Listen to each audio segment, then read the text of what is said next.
Sinon, bonne avance, écoutez, excusez-moi. monsieur, David, vous avez la parole. Vous avez la parole. C'était juste pour taquiner. Vous avez la parole. Bon, on va un peu décentraliser. Allez-y, vous avez la parole. Monsieur Nzengi, on va écouter. Je pense que la jeunesse gabonaise nous suit en ce moment. Et que nous devons faire sur ce plateau preuve de responsabilité et d'objectivité. C'est ce qui nous réunit ce soir. Et au lieu que de nous perdre en conjectures, qui malheureusement n'ont fait que retarder ce pays, parce qu'on a passé notre temps qu'à parlementer, sans toucher les problèmes réels. Aujourd'hui, nous parlons de l'implication de la jeunesse. Vous le disiez tantôt que le CLR était une formation politique de la majorité républicaine et sociale pour l'émergence qui est en forte progression. Et là, j'avais vous demandé, monsieur David, je le ferai pour monsieur Ledoux, parlez-nous un peu de votre implication au sein de vos chapelles politiques. Justement, monsieur Nzengi, vous m'emboîtez le pas parce que je voulais que le débat aille dans ce sens-là. Allez-y. Quelle est la contribution des jeunes de nos formations politiques à la responsabilisation de la jeunesse gabonaise? Et à l'avancement de la démocratie. Tout naturellement. Oui. C'est dans ce sens-là que le débat devrait avancer. Voilà. Donc, nous avons un principe au CLR qui est le pouvoir à la base. Nous nous inscrivons dans une démarche purement républicaine. Nous reconnaissons que le principe de la souveraineté, qui est un principe républicain, doit être celui-là qui motive les formations politiques. Le pouvoir à la base, c'est ce que nous inculquons à nos militants, à savoir que les résultats élogieux que le CLR a engrangés depuis les ressorties locales 2013, à savoir deuxième force de proposition politique du pays, ne sont dus que aux efforts inlassables de notre président fondateur, le général Jean-Boniface Assélé, qui a toujours œuvré pour la promotion d'une jeunesse consciente et entreprenante. Aujourd'hui, au niveau des instances décisionnaires républicaines, aussi bien que au niveau des collectivités locales, nous avons une représentativité respectable et considérable de jeunes cadres, aussi bien que de la gente féminine. C'est pour dire que nous avons pris déjà ce problème-là de la responsabilisation de la jeunesse au niveau de notre centre de formation politique à bras le corps. Et je disais tantôt que nous avions une démarche, nous avons une vision concernant la participation de la jeunesse. C'est un processus progressif. Il ne suffit plus aux jeunes de se contenter d'être là au moment où on les mobilise pour les élections. Ici, j'entends, si elle a dit qu'il faut maintenant qu'ils soient des acteurs, mais c'est ça le but justement de la formation politique. Permettre à un certain nombre de jeunes qui vont se démarquer par leurs qualités intrinsèques, valeurs de travail, d'abnégation, de créativité, de pouvoir impulser, apporter des innovations dans l'élaboration ou la co-élaboration des politiques nationales, qui sont bien entendu, qui seront mises en œuvre pour leur bénéfice d'abord, parce qu'ils seront les premiers bénéficiaires de ces réformes-là. Alors, nous disons que la base, nous l'entendons de deux manières. La base au sens national, quand nous parlons d'élections, mais les collectivités locales, qui sont des ramifications du pouvoir public, des pouvoirs publics, sont déjà, ici, j'ai envie de dire, le creuset de cette mise en évidence-là, de cette mise en exergue de l'action des jeunes. Je m'explique.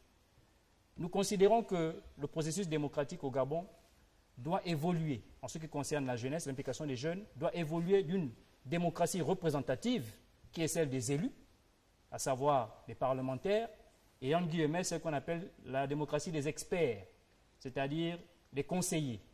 Nous devons évoluer de cette démocratie représentative à une démocratie participative, qui sous-entend un certain nombre de structures, bien entendu, qui sont sur le plan institutionnel reconnues, à savoir les associations et mouvements de jeunesse, structurés en conseils. Structurés en conseils. Que font ces conseils-là? Ce sont des conseils qui, au sein des bureaux des collectivités locales, apportent des innovations, font des propositions, émettent des avis selon une forme de démocratie que nous appelons participative ou délibérative, qui a des formes annexes. Notamment ici, nous parlons de la concertation politique. C'est dans ce processus de concertation politique que les jeunes, organisés en associations et mouvements, peuvent avoir une légitimité, d'abord pour se faire entendre au niveau des collectivités locales, au sein desquelles il y a des projets qui sont mis en évidence en faveur de la jeunesse. Comment voulez-vous, M. Nzengi, si vous n'avez pas de représentant au niveau d'un bureau de conseil local, que lorsque l'État prend des mesures visant, par exemple, en ce moment, à faire déloger un certain nombre de compatriotes dans des zones dites à risque pour réaménager ces zones-là, qu'il n'y ait pas de concertation avec ces populations-là, l'État le fait. On met des agents sur le terrain pour passer l'information à ces populations-là. Mais que font les associations et mouvements de jeunes qui appartiennent à ces subdivisions administratives? Et David, le volet formation était un volet important au sein des partis politiques. J'en arrive, monsieur. Et comment vous faites au niveau de la formation des jeunes, effectivement? Ce que je veux dire, justement, oui. Notre démarche, elle a deux pans. Le premier pan concerne la formation politique du jeune. Comment peut-on vouloir avoir l'ambition d'accéder aux plus hautes instances décisionnaires de la République pour faire entendre notre voix, si justement, on l'a dit ici, si on ne connaît pas le fonctionnement de l'État? Il faut d'abord partir de ce principe-là. On ne peut connaître la politique qu'en faisant de la politique. Il faut militer dans les partis politiques pour faire entendre sa voix, pour proposer, pour apporter cet élan réformateur pour lequel nous militons au CLR. Deuxièmement, la représentativité des jeunes. C'est vrai, il y a des préjugés. Les jeunes, les anciens rechignent souvent. Il n'y a aucun conflit générationnel en ce qui concerne le CLR. Mais les jeunes qui s'imposent se démarquent par leur qualité. Simplement, nous disons que nous, au CLR, ce n'est pas notre cas. Nous avons des jeunes qui sont représentatifs au sein des instances parce que c'est la politique que nous prenons. Vous voulez dire qu'il y a des comportements un peu... Peut-être dans d'autres structures. Qui expriment des facteurs bloquants à l'évolution des jeunes. Peut-être dans d'autres formations politiques. Non, mais vous pouvez être franc, hein. C'est-à-dire que ça, oui, c'est un constat que nous faisons. Voilà, nous avons une approche qui est d'abord de respecter la parité hommes et femmes. La preuve, c'est qu'aujourd'hui, nous avons des femmes de caractère qui sont au sein des conseils locaux, à la tête des conseils locaux, aussi bien qu'au gouvernement qu'au niveau des institutions parlementaires. Donc, nous avons une représentativité de la jeunesse et de la jeune féminine qui est considérable. Pourquoi? Parce que nous sommes partis d'un principe. Vous allez conclure. En parlant de gestion participative. Oui. Nous sommes partis du principe que si les jeunes ne militent pas, si les jeunes ne se font pas une place, personne ne la fera pour eux. À cet instant, la démarche participative consiste à les regrouper. Déjà, ils sont déjà structurés. Il faut maintenant leur donner une place pour que leur voix puisse, au sein des conseils locaux, donc des organisations de gestion de proximité, être plus portante et prise en compte dans la coélaboration des politiques nationales et des projets... D'accord. Excusez-moi vraiment, la majorité qui vient de parler. Je voudrais redonner la parole à M. Ledoux, justement pour qu'il nous parle un peu, monsieur le coordinateur national. Parlez-nous un peu de l'organisation de la jeunesse au sein de l'opposition, notamment au sein de l'ex-Union nationale. Parce que ce qu'il est donné de voir, et c'est ce qui se dit toujours, il faut le dire, c'est ce qui se dit toujours, c'est qu'on remarque que lors des échauffourées, les jeunes de l'opposition sont dans la rue, parfois cassent à la demande des appels de mots d'ordre des aînés, partisans. Comment ça se passe? Le volet formation, l'organisation, David vient de parler un peu au sein du CLR et au niveau de l'opposition, notamment dans votre chapelle politique. Je voudrais d'abord dire une chose. Vous avez 3 minutes. Les jeunes de l'Union nationale et ceux de l'opposition ne sont pas des casseurs. Lorsqu'on se déplace un matin et qu'on se rend à un mouvement de contestation, c'est un acte de liberté. Et je pense que lorsqu'on se déplace pour se rendre à cet endroit, c'est qu'on dénonce, on propose en même temps. Donc les jeunes de l'opposition et de notre parti ne sont pas des casseurs. Maintenant, en termes de participation politique, il existe 2 formes de participation. Il y a la forme conventionnelle, et il y a la forme non conventionnelle. Au sein de notre parti politique, nous nous efforçons de démontrer que le jeune est d'abord un acteur libre. Libre de la tutelle, libre des structures internes? Libre. Il est libre en tant que militant, en tant que citoyen gabonais. Les jeunes de l'Union nationale ne font pas dans le culte de la personnalité du distingué camarade. Le distingué camarade, ce n'est pas démocratique. C'est-à-dire, c'est le culte voué à un individu. Le président de notre parti, Zakari Mimoto, n'occupe pas la place d'un dieu. Il est d'abord militant.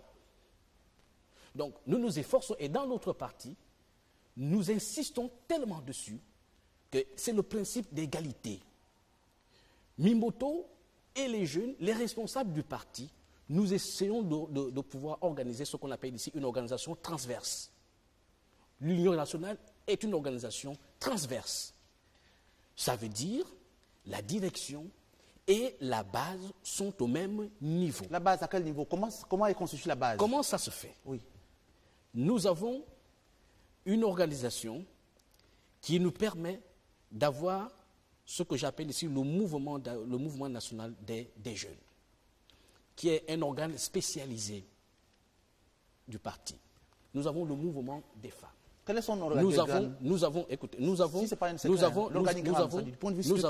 Oui, mais je vous parle de l'organe spécialisé au niveau de la base et de la représentativité. Parce qu'il n'y a pas une sorte d'hierarchisation qui va devoir donner plus de pouvoir à une instance qu'à une autre. L'organisation est transverse. Il n'y a pas la figure d'un homme qui règne.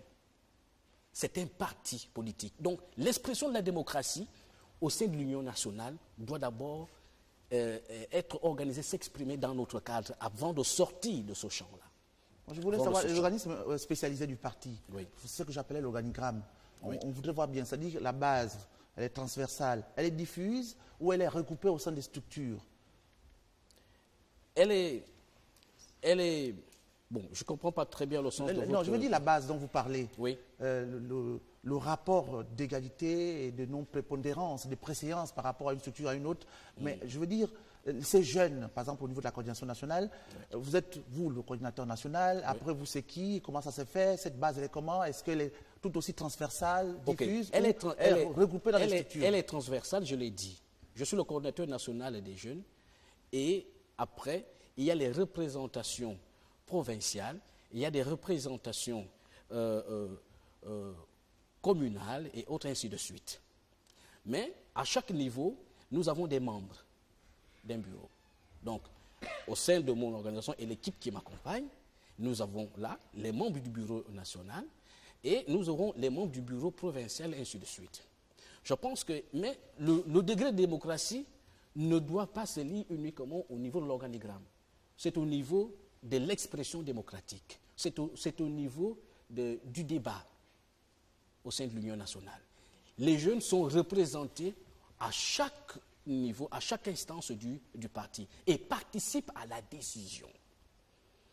Comment? Ils participent à la décision. Comment? Par un jeu démocratique très simple. Oui. Lorsque nous organisons quelque chose, ça passe forcément par élection.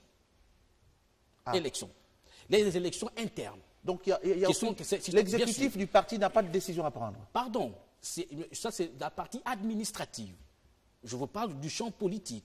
Il y a des décisions qui sont prises, mais qui sont analysées, qui sont étudiées. Rien ne se décide de manière autoritaire. Il n'y a pas de guide dans votre parti? Mais nous avons un règlement intérieur, et des statuts et des règlements intérieurs. Non, je parle du guide en tant que vision, parce que celui qui est à la tête d'une structure a d'abord une vision. Donc, c'est le guide, et puis il décline. Le guide, c'est le statut et le règlement intérieur. C'est ça l'expression de la démocratie. Nous n'avons pas la figure d'un homme qui règne, qui donne une vision que tout le monde doit suivre. C'est ce qui est fait dans le camp d'en face. Et la figure du distingué camarade. Vous allez conclure parce que il y a la vision du distingué camarade qui n'est pas contesté. Un homme avec qui on ne discute pas, qui impose une certaine psychose, qui influence. À la rigueur, quand il rentre, tout le monde a peur. D'accord. Parce que quoi? Il y a la figure d'un homme qui règne et qui influence tout le monde. À l'Union nationale, le président du parti est un militant. D'accord. Militant et tout ça. D'accord, on va laisser la parole. Le débat, il est ouvert, c'est un échange. Vous avez la parole. Vous avez l'expression simple et nette du projet de société de l'ex-Union Pas nationale. du tout. Oh, C'est le distingué camarade, c'est Autosocial. oui, c'est des questions d'appellation ou d'organisation du camp adverse. Non, nous sommes un parti politique. Et encore une fois, vous l'avez si bien dit, et pourtant je suis un peu surpris de votre contradiction quasi constante, c'est que la démocratie n'est pas née au Gabon. Ok? Regardez un peu par ailleurs, en France, aux États-Unis, tous les partis structurés ont un leader, ont un chef. Et nous, au Gabon, nous avons un chef, un leader qui donne le là. On s'organise pour l'accompagner dans le projet de société sur la base duquel il a été retenu comme étant le meilleur en fait parmi tous les concurrents de 2009. Donc, chez nous au Gabon, comment sont-ils organisés les jeunes? Il y a le bureau national de l'UJPDG, qui est une sorte de gouvernement des jeunes au sein du Parti démocratique gabonais. Donc, je ne vous présente plus le délégué national qui est Vivien Amos Mpea, tellement son action à l'échelle nationale est suivie et vue avec une certaine cohérence, j'allais dire, évidente. Okay? Vous vous souvenez, en février de cette année, quand nous avons fait notre entrée politique, la thématique, c'était la lutte contre le chômage et la responsabilisation des jeunes. Et tout ce que nous avons fait jusque-là est en cohérence avec cet esprit. C'est-à-dire qu'à l'échelon infranational, c'est-à-dire dans les provinces, nous avons un délégué provincial UJPDG.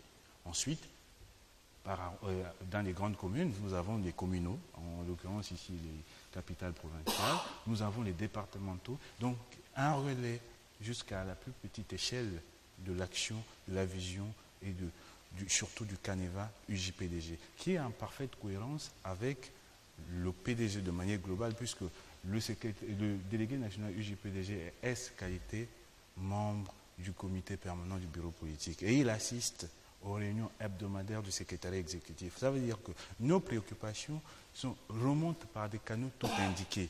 Nous avons régulièrement des séances de travail. Vous avez vu un peu les tables rondes qui ont été organisées, ça et là, à l'initiative de l'UJPDG, le débat sur le tabagisme des jeunes, qui a été sanctionné par un document que nous avons remis aux politiques publiques, de sorte que un certain nombre de politiques publiques, aux responsables en fait des politiques publiques, en l'occurrence ici le Premier ministre, de sorte qu'un certain nombre de politiques publiques, que ces préoccupations soient intégrées, parce que construire un pays, c'est ça, c'est dire que voilà, nous avons tel problème au niveau de la société, les jeunes ont constaté qu'il y a tel problème, est-ce qu'on peut l'inscrire dans la programmation budgétaire, puisqu'on est en année de préparation budgétaire, de sorte que demain, un centre de désintoxication des jeunes soit effectif, soit construit. Donc, c'est comme cela que l'UJPDG, conscient de la responsabilité qui est la sienne, parce qu'on ne peut pas dénier le fait que nous sommes un parti de gouvernement. Mais un parti de gouvernement, c'est une charge permanente, ce n'est pas une sinécure que de s'engager en politique. Et c'est ça, nous, la tournée provinciale interdépartementale initiée récemment par le délégué national, elle est dictée par quoi? Par cet impératif d'aller jusqu'au plus lointain de nos départements, pour leur dire que voici la vision des jeunes, voici ce que le président nous a donné comme cadre d'organisation. Nous attendons des propositions, nous attendons la responsabilisation du jeune, où qu'il soit, quel que soit son niveau intellectuel. Nous ne faisons pas un distinguo entre les jeunes diplômés et non diplômés. Disons qu'ils sont égaux, mais à charge pour nous, responsables de la structure UJPDG, de canaliser les uns les autres. Nous avons, grâce donc à ces orientations du président d'autres partis, donc le distingué camarade président, puisque vous voulez l'entendre vous en face, son Excellence Ali Bongo Ondimba, participer activement aux élections locales. Ce qui a fait, moi qui vous parle, je suis un élu local. C'est-à-dire, on nous dit, et c'est ça l'esprit à l'UJPDG, c'est engagez-vous sincèrement. Ne vous engagez pas de manière intéressée ou pour quelques raisons superflues. Mais quel sens vous donnez exactement? Quel sens vous donnez exactement à la notion du distingué camarade? Comment vous définissez ça? Voilà, il va répondre. Le distingué camarade. Oui, ça signifie quoi? Voilà, le distingué camarade, c'est une appellation que nous avons voulu distinguer entre les membres dirigeants ou sympathisants, militants du PDG et le premier responsable de notre parti. C'est un camarade. Souvenez-vous, au Parti démocratique gabonais, on s'appelle tous camarades. Mais nous avons dit, nous avons un chef. Nous avons un chef de parti. Ça n'a rien à voir avec l'esprit dictatorial. Moi, je vais vous donner le sens. Vous me permettez? C'est vous maintenant qui nous donnez le sens. Je vais vous donner ce comment je peux quand même donner un envie. Je peux donner une opinion, ce que ça donne comme sens. Je peux donner une opinion. Maintenant, il peut y avoir des incompréhensions. Je peux donner une opinion. Mais c'est que nous attendons de vous. Non, je vais terminer. Ensuite, vous aurez la parole. Vous aurez la parole. Est-ce que vous me permettez que je donne un point de vue? C'est de mon gré, donc je vous donnerai la parole en temps venu, monsieur. Allez-y. Je vous dis, je peux comprendre qu'il y ait des incompréhensions, mais rapprochez-vous de nous pour qu'on vous donne le bon sens de nos appellations. Okay. Ça aussi, c'est la responsabilité des jeunes, de sorte qu'on ne passe pas dans les chaînes des débats en public pour dire tout, excusez-moi du terme, n'importe quoi, parce que pour le respect de ces Gabonais qui nous regardent, on se doit quand même d'être à un certain niveau de compréhension. Donc, vous avez la parole. Merci, rapidement. Monsieur, pardon, en une minute. Oui. Je voudrais enrichir le débat. Oui. Je voudrais dire ceci. Le distinguer camarade, qu'est-ce que ça peut sous-entendre? Ça vient d'abord du terme distinction. Il est différent. Il est exceptionnel. C'est le patron de notre parti. Il a des privilèges. Voilà. La distinction. Il n'est pas comme les autres. Du point de vue simple, il n'est pas comme les autres. Et c'est un discours qui a été développé, un thème qui sort de quel cadre? De quel cadre? C'est le discours du monarque. Parce que le monarque a toujours des privilèges. Il n'est pas comme les autres. Il n'est pas comme les autres. Il est vu différemment. Il n'est pas vu comme les autres. Il est exceptionnel. On parle avec attention. On doit être délicat dans ce qu'on va sortir, le distinguer camarade. Il n'est pas comme les autres camarades. Alors, du point de vue démocratique, on ne parle pas de distinction. On parle d'égalité. Donc, le distinguer camarade est un terme qui est sorti dans le contexte de la monarchie. D'accord, monsieur et reproduit et répercuté au Gabon de cette manière-là. Monsieur Ledoux, il va réagir. C'est une longue tradition. D'accord, monsieur Moumba, réagissez. C'est une longue tradition. Monsieur Moumba. Je vois que monsieur Ledoux, qui vient d'un parti qui est peut-être en mal de leadership et avec une multitude, effectivement, de vice-présidents, etc., a du mal avec le fait qu'un parti soit organisé, est un leader politique, qui plus est le président de la République, qui est conforme à un certain nombre à un cadre de gestion qui est bien établi. Le Parti démocratique gabonais organise régulièrement des congrès et c'est dans le cadre d'un de ces congrès, le dernier en date de 2013, qu'il a donné de nouvelles dispositions et renforcé la position de la jeunesse au sein de ce parti en donnant des prérogatives qui aujourd'hui permettent à la jeunesse de l'UJPDG d'être à la pointe de la réflexion et aux avant-gardes des décisions politiques. Voilà le cadre dans lequel l'UJPDG évolue au sein du Parti démocratique gabonais. Et ce cadre-là se traduit, comme le disait le camarade Okinkali ici présent, par différentes actions qui ont été menées, des moments d'échange et de débat. En particulier, on a pris l'arbre à palabre sur la drogue, qui est une problématique qui intéresse les jeunes Gabonais, qui est une problématique qui relève de l'action des pouvoirs publics, lors duquel l'UJPDG a réuni différents acteurs, société civile, politique, apolitique, autour de cette thématique pour voir ce que la jeunesse pouvait proposer en ce qui concerne son propre bien-être aux gouvernants. Il faut que ce soit, comme vous avez cité au début de ce débat, Abraham Lincoln, un gouvernement du peuple, par le peuple et pour le peuple. Cette forme de gouvernance-là se traduit aussi par la participation active des jeunes dans les questions qui les concernent directement. De l'autre côté, nous avons pris la problématique de la responsabilisation et de l'autonomisation des jeunes. Aujourd'hui, nous voyons que l'UJPDG, que ce soit sur les questions de santé publique comme la drogue, que ce soit sur les questions d'entrepreneuriat avec la responsabilité des jeunes et l'emploi, est totalement en phase avec les problématiques qui sont développées par les pouvoirs publics et des problématiques qui sont même développées à l'échelle sous-régionale, voire mondiale, parce que la problématique d'emploi n'est pas propre au Gabon, n'est pas propre à l'UJPDG. Donc, si vous voulez demeurer dans des conflits d'appellation distingués, vous mimez même les réunions du PDG selon vous, ou lorsque le distingué camarade arrive tout le monde est effrayé. Mais venez découvrir au PDG, nous sommes ouverts. Lorsque nous allons rencontrer les jeunes à travers les différentes provinces du Gabon, à travers les différents départements, nous ne disons pas seuls les jeunes pédégistes sont appelés à venir. Nous avons à entendre ce que chaque jeune Gabonais a à dire. Lorsque nous allons à Mouila, que nous rencontrons les jeunes qui travaillent dans l'extraction du sable pour financer leur scolarité, nous discutons avec eux pour trouver quels sont les mécanismes qui peuvent les encadrer, renforcer leur activité et leur permettre